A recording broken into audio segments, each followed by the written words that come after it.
In this video, I will quickly show you the best crypto trading chart patterns and indicators that you can use to analyze the crypto charts. If you're looking for the best leverage trading exchange on the market, simply check down the links in the video description. You will find all the exchanges down there and you will always get the best sign-up bonus possible. Let's jump right into it and start off with the first chart pattern, which is simple support and resistance zones. What that means is basically we have a support zone when the price bounces multiple times off a certain price level.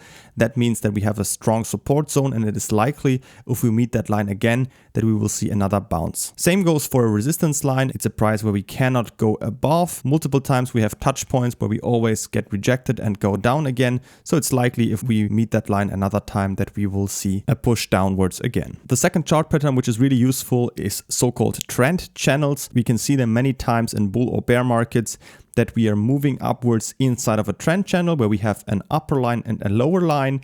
We will see touch points down here where we see higher lows and we see higher highs up here. And this can be very useful to enter, for example, a long position at the touch of the lower line down here and speculate on the price movement up here, put a stop loss somewhere here in case the trend channel is invalidated. But that is a typical way on how to use these trend channels. Same goes, of course, for a down channel. We have an upper line and a lower line. We can see lower lows and lower highs down here. And then we can use that, for example, for a short position to speculate at the higher line to a move downwards again. The third chart pattern are so-called triangles. We can have three different types of them. First is an ascending triangle. We have a resistance line up here and then a trend line that goes up and meets it somewhere here. So we can see the price first has big moves, tries to push through this upper line, bounces off multiple times, and at some point it goes through it and then sees a big move upwards. The other part is a descending triangle. We go downwards, have big price moves, have down here this support zone and a trend line that goes down. The price gets squeezed into this and then breaks out downwards and goes through this support zone. The third option is a symmetrical triangle where the top and the bottom line meet together each other. None of them is horizontal. The upper line goes down, the lower line goes up. The price gets squeezed together and then at some point can break out. On these symmetrical triangles, the price is likely to break out up or down.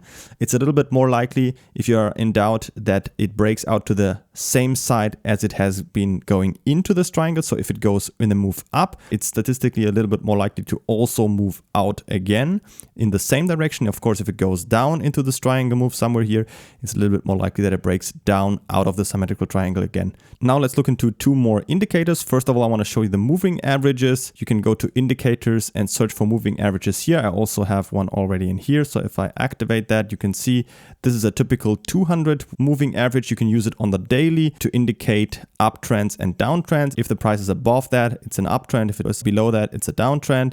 So you can easily see the changes here as well. It also uses that as touch points multiple times here at the start of a bear market or here at the start of a bull market. And it's also very useful to use it on the weekly chart. If we move out here, you can see this is a very good indicator of the bottom of the bear markets. We can see it in here, we can see it here, and also in here, that whenever the price meets this 200 weekly moving average, it's a pretty good indicator of a low.